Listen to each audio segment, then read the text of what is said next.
रोते रोते सोचते हैं मैं क्या करूं, क्व तिष्ठामि क्व गच्छामि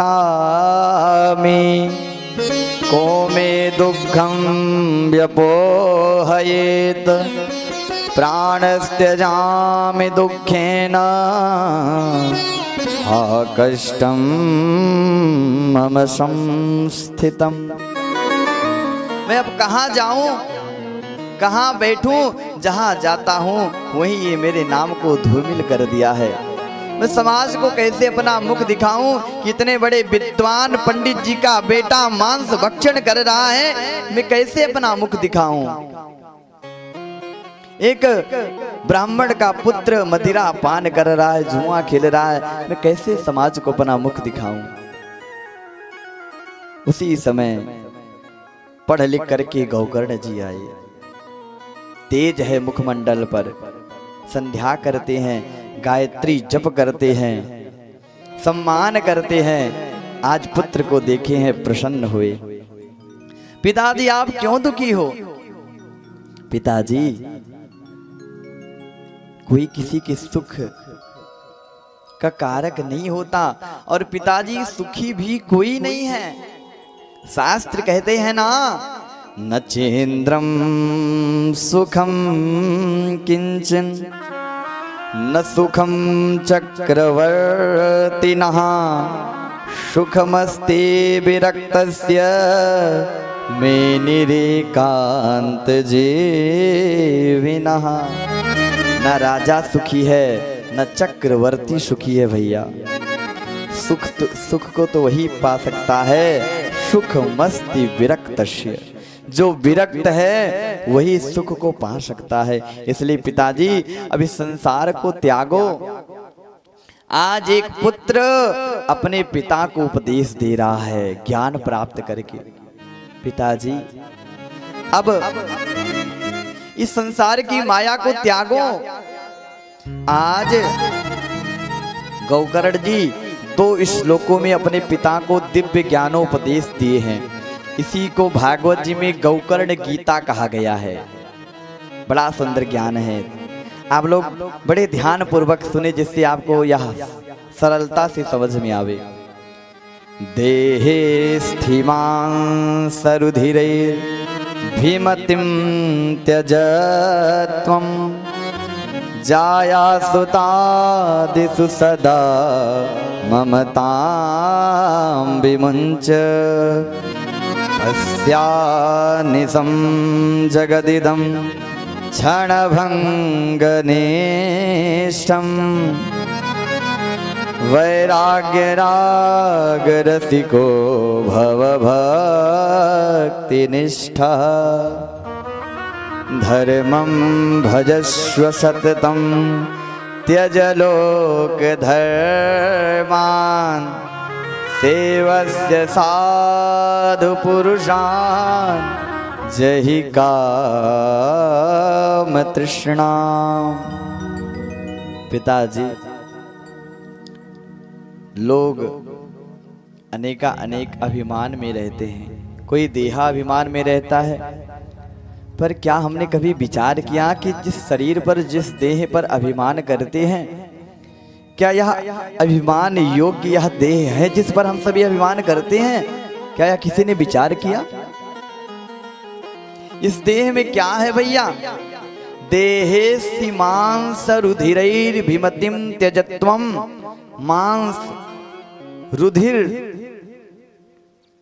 महाराज ऐसे आप लोग समझिए, जैसे कोई घर बन गया, ईंटे का बना, वह घर अच्छा लगता है?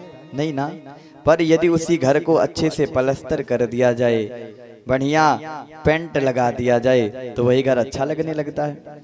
ऐसे ही यह शरीर है, यह भी देखने में महाराज देखेंगे तो बड़ा कौतूहल लगेगा। महाराज अभी किसी का हाथ थोड़ा सा कट जाए, देखेंगे अरे ये कैसा नजर आ रहा है। बोले ऐसे यह शरीर है माई बाप, इस पे भी भगवान ने चमड़ा जो है यही पलस्तर का कार्य किया है। और भैया बस फर्क इतना है कि जिससे हम अपने घर में व्हाइट सीमेंट लगाते हैं, कोई किस कलर का पेंट कराता है, ऐसे भगवान ने भी पेंट कर दिया।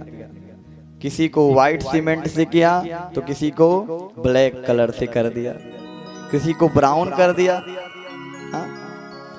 इसी प्रकार भैया यह शरीर है और इस देहाभिमान को छोड़िए पिताजी।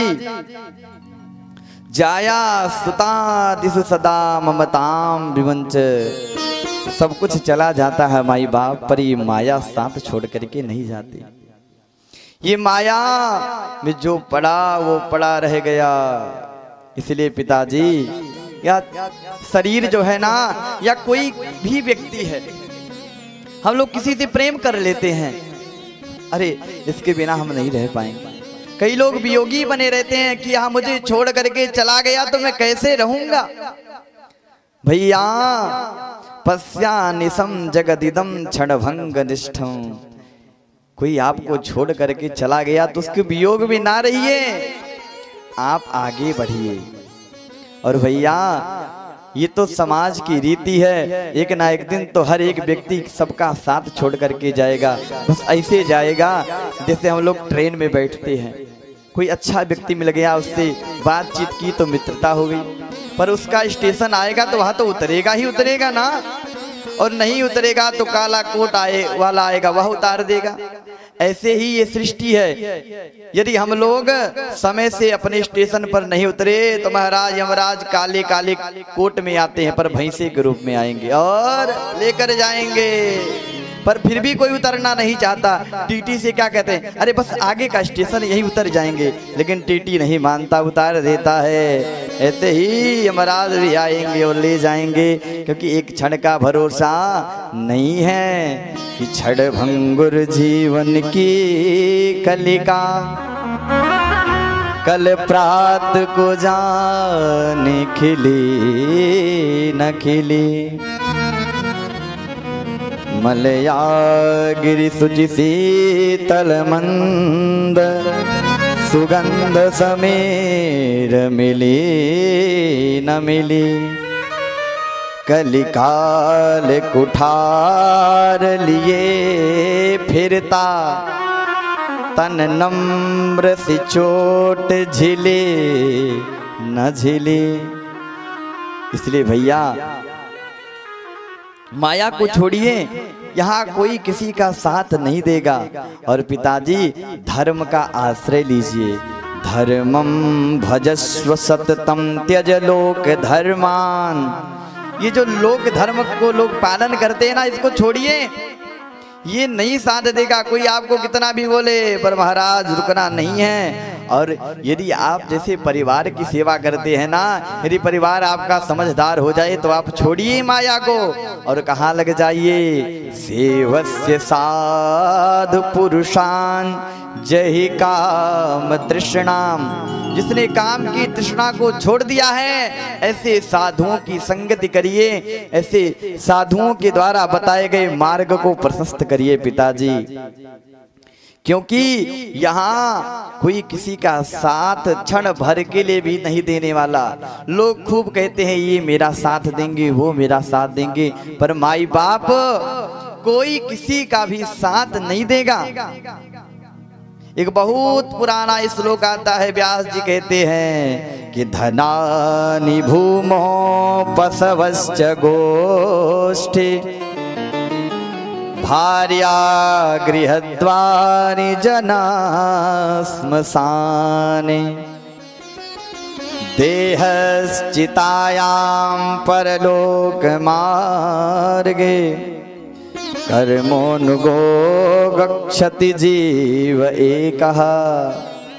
भैया लोग धन रखे रहते हैं, पर यह धन क्या साथ में जाता है? नहीं जाता। ये धन इसी भूमि पर रह जाता है। धनानि भूमो पशवश्च गोष्ठे। पशु गौशाला में रह जाते हैं, वह भी नहीं साथ जाते। भार्या गृहद्वारी। आप अपनी भार्या से खूब प्रेम करते हैं, पर क्या कभी विचार किया कि वो भार्या कहाँ तक साथ देगी? बोले वह केवल घर के दरवाजे तक विदा करेगी। भार्या गृहद्वारी, उससे आगे वह भी नहीं जा सकती। शरीर पर अभिमान किए हो ना, तो ये शरीर भी देहश्चितायाम, ये शरीर भी चिता तक साथ देगी, क्योंकि 5 तत्वों से शरीर बना है, इसी में मिल जाएगा। क्षिति जल पावक गगन समीरा, क्षिति जल पावक गगन शरीरा, पंच रचित यह, पंच रचित यह आदम शरीरा। श्री राम जय जय राम, श्री राम जय राम, जय जय राम। पृथ्वी जल आकाश तेज वायु, इन्हीं 5 तत्वों में अंत में यह शरीर भी मिल जाएगा, यह काया भी साथ नहीं देगी। भैया यदि कुछ जाएगा ना तो कर्मो नुगो गच्छत जीवय का, आपका कर्म ही आपके साथ में सफर तय करता है। इसलिए अच्छा कर्म करिए पिताजी। अब इस तृष्णा को छोड़िए, इस माया को छोड़िए। और भैया आज पंडित जी की अवस्था 60 वर्ष की हो गई है। एवं सुतोक्ति वसुतोपि गृहं विहाय, या तो वनं स्थिरमति गति 60 वर्षः।